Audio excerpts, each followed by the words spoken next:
বিষয়টি যেন বিনা মেঘে বজ্রপাতের মতো। সাবেক পুলিশ প্রধান কল্পনাও করতে পারেননি তার উপর এরকম একটি আঘাত আসতে যাচ্ছে। কয়েকদিন আগে ঢাকা মহানগর আদালতের স্পেশাল জজ মোহাম্মদ জগলুল হোসেন দুর্নীতি দমন কমিশনের করা এক আবেদনের প্রেক্ষিতে পুলিশের সাবেক মহাপরিদর্শক বেনজির আহমেদ তার স্ত্রী ও মেয়ের নামে থাকা স্থাবর সম্পত্তি জব্দ বা ক্রোক করার আদেশ দিয়েছেন। প্রভাবশালী সাবেক এই পুলিশ কর্মকর্তার বর্তমান অবস্থার হালচাল থাকছে আজকে আমাদের এই আয়োজনে। রাজনৈতিক অঙ্গনের নানা সংবাদ ও তথ্য পেতে আমাদের চ্যানেলটি সাবস্ক্রাইব করে বেল বাটনটি প্রেস করে রাখুন। আদালতের আদেশটির বিষয়ে দুর্নীতি দমন কমিশনের আইনজীবী খুরশিদ আলম খান গণমাধ্যমকে জানান, বেনজির আহমেদের সম্পদ কেনার ৮৩টি দলিল জব্দ করার আদেশ দিয়েছেন আদালত। একই সঙ্গে তার স্ত্রী এবং মেয়ের নামে থাকা ব্যাংক হিসাবগুলো অবরুদ্ধ করার নির্দেশ দিয়েছে। দুদকের আবেদনের প্রেক্ষিতেই এরকম একটি নাটকীয় সিদ্ধান্ত এলো। বেনজির আহমেদের যে বিপুল পরিমাণ সম্পত্তি আছে তা নিয়ে একটি গণমাধ্যমে ধারাবাহিক প্রতিবেদন প্রকাশিত হয়েছিল।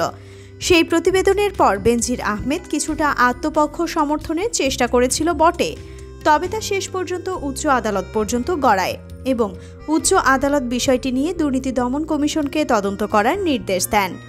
দুর্নীতি দমন কমিশনকে ২ মাসের সময় বেঁধে দেওয়া হয়েছে। এর মধ্যে গতকাল আদালত বেনজির আহমেদের সম্পদ জব্দ করার জন্য আদেশ দিয়েছিলেন। বেনজির আহমেদ ছিলেন একসময় দুর্দান্ত প্রভাবশালী, প্রচণ্ড ক্ষমতাবান। অনেকেই মনে করেন মন্ত্রীর চেয়েও তিনি বেশি ক্ষমতাবান, কারণ অনেক মন্ত্রীরাও তার কাছে ধর্ণা দিত এবং নানা রকম তদবির করতেন।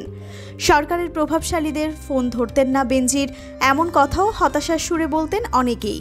২০০৯ সালে আওয়ামী লীগ ক্ষমতায় আসার পর বেনজিরের উত্থান ঘটে তরতর করে। তিনি প্রথমে ডিএমপির পুলিশ কমিশনার, পরবর্তীতে র্যাবের মহাপরিচালক এবং সবশেষে পুলিশের সর্বোচ্চ পদে অধিষ্ঠিত হন।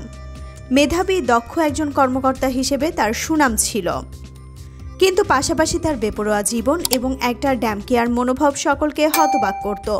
তিনি র্যাবের মহাপরিচালক থাকা অবস্থাতেও সরকারের প্রায় নীতি নির্ধারক অবস্থায় ছিলেন বলে অনেকে মনে করেন। সেই সময় অনেকেই তাকে তোয়াজ করতেন, তাকে পৃষ্ঠপোষকতা করতেন। বেনজিরের আশীর্বাদ পুষ্ট না হলে অনেক ক্ষতি হতে পারে এমন ধারণাও বিভিন্ন মহলে ছিল।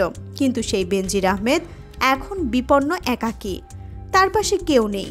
গতকাল এই ঘটনার পর বেনজির আহমেদ যার সাথে যোগাযোগের চেষ্টা করেছেন কেউই তার ফোন ধরেননি।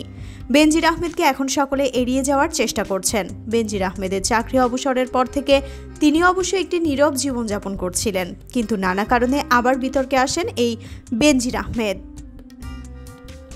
বেনজির আহমেদের ঘনিষ্ঠরা বলছেন, পুলিশের আইজিপি থাকা অবস্থায় তিনি যেভাবে অনিয়ম এবং স্বেচ্ছাচারিতা করছেন সে কারণেই সরকারের নীতি নির্ধারক মহল তার উপর রুষ্ট হয়েছেন। তাছাড়া গণমাধ্যমে প্রকাশিত খবরে যেভাবে তার দুর্নীতির ফিরিস্তি প্রকাশিত হয়েছে সেটিও নীতি নির্ধারক মহলকে চমকে দিয়েছে।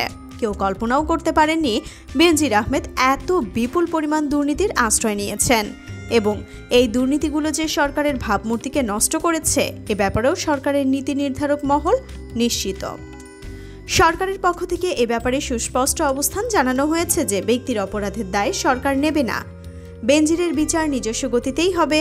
আর এখানেই বিপন্ন হয়ে পড়েছেন এ সময় প্রচণ্ড ক্ষমতাধর এই ব্যক্তিটি। তার পাশে এখন কেউই নেই। ইতোমধ্যে মার্কিন যুক্তরাষ্ট্র বেনজির আহমেদের বিরুদ্ধে নিষেধাজ্ঞা দিয়েছে। এখন দুর্নীতি দমন কমিশন তার সব সম্পত্তি জব্দ করল। এর ফলে একরকম দুর্দশাগ্রস্ত অবস্থায় পড়লেন একদা দুর্দান্ত ক্ষমতাশীল ব্যক্তিটি। এই সময় তার পাশে কেউ নেই, এমনটি জানিয়েছে সরকার ঘনিষ্ঠ সংবাদ মাধ্যম বাংলা ইনসাইডার।